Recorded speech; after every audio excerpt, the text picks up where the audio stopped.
बनावल उ पगले नु होई, प्यार जे बनावल उ होई कसाई। कि पहिले तनिक लागी बाद में बुझाई, कि पहिले तनिक लागी बाद में बुझाई।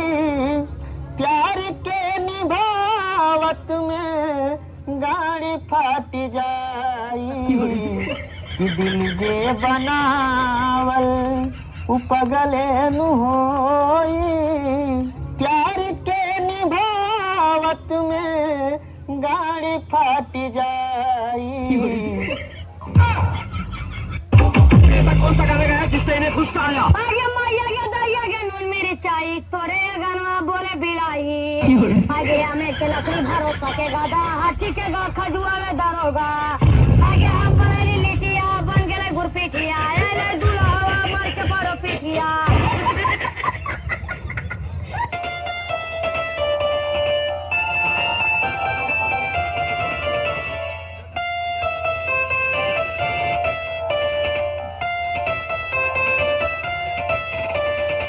हेलो, काल बनी रोज ठीक बा।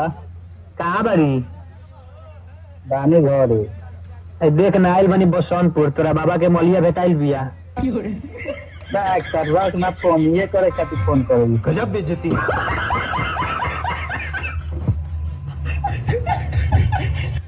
याद कर जहिया कुंवार रहलू, पिया से पहले हमार रहलू।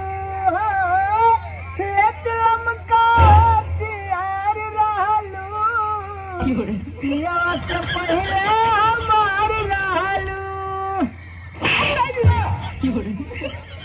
राजा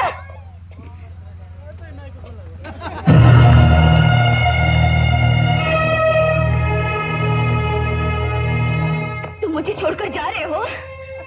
मैंने तुम्हारे लिए सारी दुनिया को ठुकरा दिया, सब कुछ छोड़ दिया, और आज तुम मुझे छोड़कर जा रहे हो। आरती, नमस्ते, क्या समझते हो आपको? आरती, तुम मर्द हो ना, जब चाहे छोड़कर जा सकते हो, लेकिन मैं कहाँ जाऊँ राजा जी, कहाँ जाऊँ मैं? जब मैंने तुम्हारी जिंदगी में पाँव रखा तो वापसी के सारे रास्ते, सारे दरवाजे बंद कर दिए।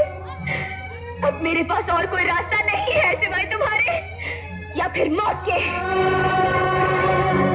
आरती, हम तुम्हें छोड़ के कहाँ जा रहे हैं? आरती, हम तुम्हें छोड़ के नहीं जा रहे, कहीं नहीं जा रहे।